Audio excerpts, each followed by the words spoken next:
Hi everyone, welcome back to my ভাটা 8 day series.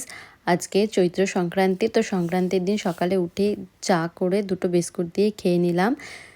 তারপরে স্নান করে মা আমাকে দিল ছাতু, গুড়, তারপর একটা কাঁচা আম, কলা দিয়ে মানে এটাকে মা ভালো মতন করে মাখার পর আমাকে দেবে খেতে।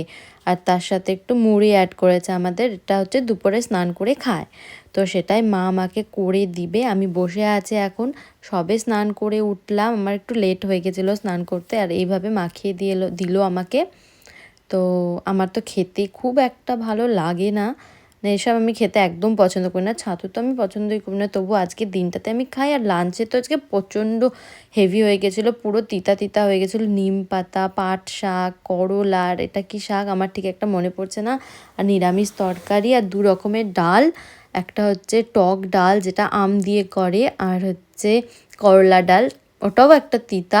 আজকে তো আমাকে লাঞ্চে এত হেভি হয়ে গেছিলো যে আমি ডিনার স্কিপ করে দিয়েছিলাম। আর এটা আমি এই 9টার দিকে আমি এই বিটে একটা কাটলেটের মতন বানিয়েছিলাম, যেটা খেতে খুব টেস্টি হয়েছিল। Thanks for watching.